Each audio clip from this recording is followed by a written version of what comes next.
Bonjour! Aujourd'hui, on va parler de quelque chose de différent de ce que je fais d'habitude. Ça va être léger, ça va être le fun, puis je suis sûre que c'est quelque chose qui vous est déjà arrivé à vous aussi. C'est quelque chose qu'on se rend pas nécessairement compte au quotidien, mais quand ça arrive, en tout cas moi je suis agréablement surprise de voir comment le cerveau humain est fascinant, qui peut nous faire des associations avec notre mémoire de des choses qu'on n'était même pas au courant qu'on se rappelait. Donc voilà, je voulais vous faire un top 5, des fois mon cerveau m'a surpris, mais j'en ai pas 5, donc je vais vous en dire 4. Le premier, je vais y aller avec la crème glacée aux Smarties. Quand je faisais un inventaire à un moment donné dans une épicerie, j'étais en train de compter dans le congélateur, puis il s'est mis à sentir quelque chose. C'est pas une odeur désagréable, mais ça m'a fait me sentir vraiment pas bien. J'étais triste, je me sentais vraiment, j'avais une boule dans l'estomac. Tu sais, quand t'as envie de pleurer, là, c'était vraiment ça. Je me dis, voyons, pourquoi je file comme ça? Tu sais, y a pas de raison. Puis là, plus je continuais à compter, plus que l'odeur allait vers moi, plus je me sentais pas bien. Puis là, j'ai vu un pot de crème glacée aux Smarties qui était ouvert puis qui avait coulé dans le congélateur. Puis plus je le regardais, plus que l'odeur, je la sentais clairement, puis moi, je me sentais bien. Puis là, j'ai bugué un peu, puis ça m'est apparu carrément quand j'étais petite, comme 4-5 ans, je pense. Mes parents, quand ils étaient ensemble, il y avait un casse-croûte, puis là-dedans, il y avait une crèmerie. Donc, ils vendaient de la crème glacée, puis je me souviens qu'il y avait de la crème glacée aux Smarties, puis que je la mangeais tout le temps. J'étais tout le temps en train de manger ça. Fait que, inconsciemment, en voyant puis en sentant la crème glacée aux Smarties, vu que j'en ai pas mangé probablement depuis cet âge-là, j'ai associé l'odeur de cette crème glacée-là à les souvenirs de mon enfance, de quand mes parents y étaient ensemble, puis ça m'a rendu nostalgique et dans un état assez triste. Puis, j'ai passé toute la journée à être vraiment, tu sais, je marchais de même, j'étais troublée, je filais pas bien, ça m'a vraiment affectée, mais j'ai été vraiment impressionnée du fait qu'une odeur puisse ressortir ce sentiment-là en moi que j'étais même pas au courant que j'avais. Donc voilà, c'était le premier. Pour le deuxième, j'irai avec une chanson. Une chanson qui a joué et qui m'a mis dans un état incroyable. J'étais en train de faire un inventaire, encore une fois, dans un grand magasin. Puis j'étais en train de compter. Non, il y a une chanson qui se m'a joué. Puis cette chanson-là, elle me dit rien. Tu sais, je me souviens pas, je la connais pas, là. Je pourrais pas la chanter, je pourrais pas te dire le titre, mais rien. Mais je me sentais bien, là.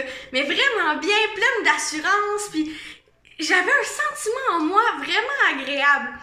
Puis là, je me suis mis à réfléchir. Voyons, c'est où que j'ai entendu ça? Puis c'était la chanson, la seule fois que j'ai entendu cette chanson-là, c'est la chanson qui jouait quand j'ai embarqué sur le stage pendant Miss Canada puis que j'étais allée faire mon show. Fait que mon cerveau a associé cette chanson-là à un sentiment de bien-être. Fait que maintenant, chaque fois que je me sens pas bien, je fais jouer cette chanson-là puis ça marche. Ça m'a vraiment surpris encore une fois parce que j'aurais jamais pensé que je la connaissais, cette chanson-là. Mais ça s'est tout fait ici, ça l'a enregistré dans ma mémoire puis ça l'a associé les deux ensemble.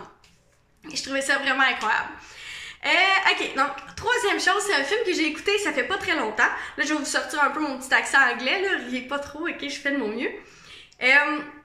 Moi, je parle pas vraiment bien anglais, je peux me débrouiller, mais les mots que je connais, c'est vraiment de base, tu sais.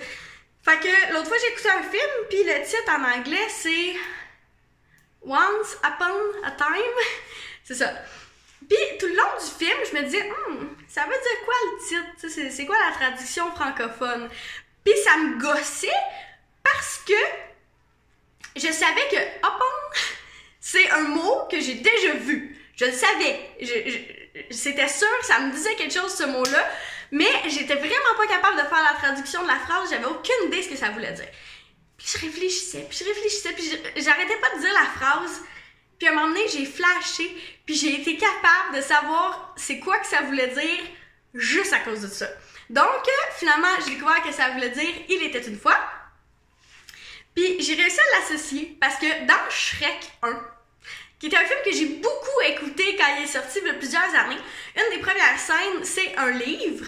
Shrek est en train de lire un livre, puis c'est écrit, c'est un livre de contes de fées, donc ça commence par « Il était une fois », mais c'est écrit en anglais, vu que c'est un film américain, mais la traduction québécoise fait qu'il y a un gars qui lit, fait qu'il dit « Il était une fois », puis c'est écrit « Once upon a time » au début. Fait que ça fait longtemps que j'ai pas vu ce film-là, mais je savais que je connaissais ce mot-là, parce que je l'avais très bien vu puis entendu la traduction.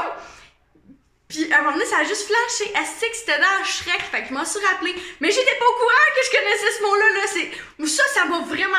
J'ai trouvé ça impressionnant. J'avais le goût de dire good job à mon cerveau, là. Tu sais, je suis plus hot que je le pensais, là. Fait que, ouais, si ça pourrait faire ça plus souvent, je serais bien heureuse. Mais bon, il y en a juste, 4 des films de Shrek. Fait que je pense qu'on va épuiser ça rapidement. Donc, quatrième chose, les galettes de sarrasin. Ça, là, c'est incroyable. L'association que le cerveau fait, je trouve ça magnifique. Je trouve ça tellement fascinant, c'est incroyable. Quand j'étais petite, parce que, ok, on va partir de maintenant, mettons dans le présent, j'ai remarqué dernièrement que j'ai un sentiment étrange par rapport aux trous. Ouais, les trous. Je sais, c'est bizarre. Moi aussi, je me trouvais vraiment bizarre jusqu'à ce que je comprenne. Quand je regarde des trous, que ce soit, peu importe, écoute, des trous dans le mur, faut juste qu'il y en ait beaucoup. En tout cas, il y a comme beaucoup de trous, je me sens bien de regarder ça, ça me fascine. Puis, tu sais, des trous dans la neige, des trous dans le mur, n'importe quoi. J'ai pas d'exemple de peur des trous, mais ça m'apaise, regarder des trous, ok? Puis, je me demandais vraiment pourquoi je ressentais ce sentiment-là face à des trous. Puis, dernièrement, je réalisais c'est quoi l'histoire, c'est vraiment spécial. Quand j'étais plus jeune, je me rappelle que des plus beaux moments que j'ai vécu avec mon père, c'est qu'il me faisait tout le temps des galettes de sarrasin. Puis il me prenait, il m'assisait sur le comptoir, puis il faisait des galettes de sarrasin, puis des galettes de sarrasin, ça fait des trous. Fait qu'il me disait, regarde Kim, les trous, puis c'était comme notre fun entre deux, on regardait les trous se former sur la galette de sarrasin, puis il me disait tout le temps, plus il y a de trous, plus elle va être bonne, tu sais, fait que on était là à compter les trous, puis c'était un beau moment. C'est un beau moment que je me souvenais même pas d'avoir vécu, mais dernièrement, j'ai réalisé, parce que j'ai fait des galettes de sarrasin, puis j'ai vu les trous. Puis je me suis dit, Colin, c'est peut-être pour ça, c'est peut-être de là que ça vient, le fait que j'ai un sentiment d'apaisement quand je vois des trous. Carrément, j'ai associé ça à quelque chose de le fun, de rassurant, tu sais. Fait que c'est ça. Je sais pas si vous en avez des histoires comme ça, j'aimerais vraiment ça le savoir. Moi, je trouve ça fascinant à mort. Fait que j'espère que vous avez aimé cette vidéo-là, puis on se revoit la prochaine fois. Passez une belle journée, puis je vous aime!